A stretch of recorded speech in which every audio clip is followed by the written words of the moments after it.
Move to Europe now, when Russia has launched a drone attack on Ukraine's Odesa region, damaging private dwellings, cars and boats, according to Ukraine's emergency services. This comes after Russian strikes on Ukraine's northeastern city of Kharkiv reportedly killed 3 people and wounded 64 others, including 9 children, according to the state's emergency service. The Ukrainian military says Russia had launched 85 drones overnight, 40 of which were shot down. The military has stated that the main areas of the airstrike were Kharkiv, Donetsk and the Odesa regions. Ukrainian President Volodymyr Zelensky has condemned the strikes on his social media account on X and called for increased international pressure on Russia. Meanwhile, Russian state media has reported that the Ukrainian military attacked Russia's borderline Belgorod region with over 40 unmanned aerial vehicles and 76 various munitions in the past 24 hours. That's according to Governor Vyacheslav Gladkov. This comes as Russia's foreign ministry warned that the lack of response from the United States and Britain to recent Ukrainian attacks could escalate tensions between the nuclear powers. This comes after US Defense Secretary Pete Hegseth said yesterday that the United States will reduce funding allocated for military assistance to Ukraine in its upcoming defense budget. Well, joining us to discuss these developments and the potential ramifications is Yulia Kazdabina, a senior fellow at the Ukrainian Prism, joining us from Kyiv. Yulia, as always, thank you ever so much for taking the time to speak with us. Let's first look at these strikes that have taken place earlier this morning. Of course, several areas hit: Kharkiv, the Donetsk region, and also Odesa. Further strikes reported on Russia. Given the work that has been made towards peace, how detrimental are these continuing drone attacks, which we've seen reportedly kill further people? Well, these are today's attack was actually smaller than the attacks that took place the day before and the day before, right? So at that time, those days we had almost 500 Russian drones and missiles attacking Ukrainian cities, including Kiev. And Kiev actually had a dreadful night yesterday with 7 out of 10 Kiev districts suffering as a result of the Russian attack. And Russia actually attacking civilian targets. But I think that when people talk about peacemaking efforts, it's very important to understand that there are no peacemaking efforts on the part of Russia. Russia continues being an aggressor.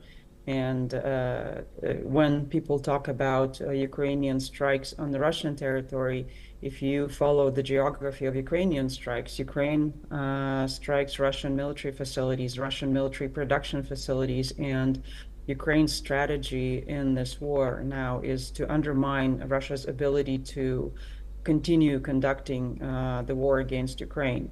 And what Russia does, it attacks civilian targets. So Kharkiv today, it was a massive drone attack hitting primarily residential buildings.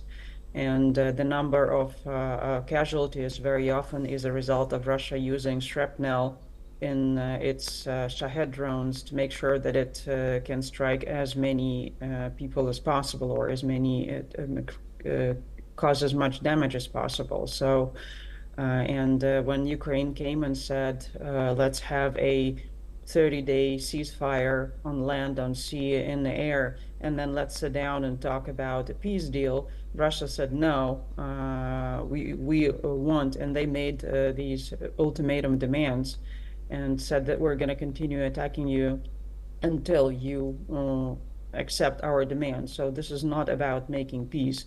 And I know that those people who try to comment on the situation from the point of view of peace process, peacemaking, they look at the recent prisoners exchanges that took place, and they believe that this is a sign of hope, that some sort of a confidence building is happening between Russia and Ukraine.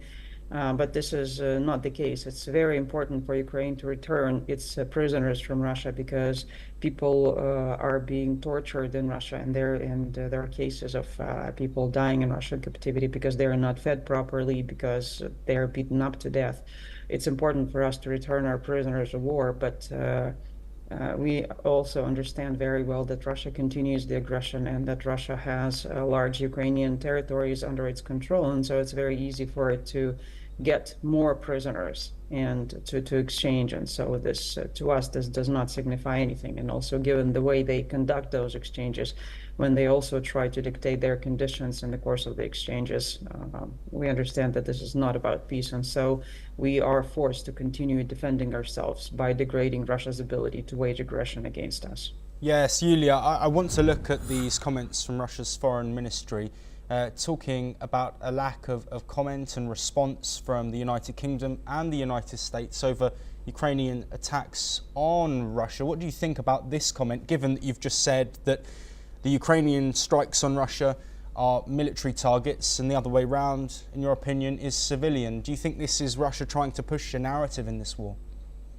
Yes, absolutely. And they've been trying to do it from the very beginning. If you remember, from the very start, the war was based on the false premise that Ukraine somehow was posing a threat to Russia, and which was absolutely not the case, because even given the size of Russian military and given the size of the Ukrainian military, and now when we move to this phase when President Trump says that he wants to end the war, and the kind of usual Western approach to ending the war is negotiations and both sides making concessions and things like that. So Russia presents these prisoner exchanges as concessions on its part, and it demands.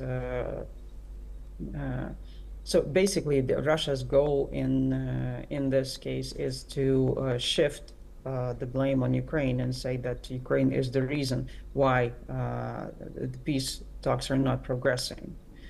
Yes, Yulia, and very briefly before we bring an end to this discussion, of course, Pete Hegseth, the Defence Secretary of the United States, talking about the next defence budget, which will see lower support for Ukraine militarily.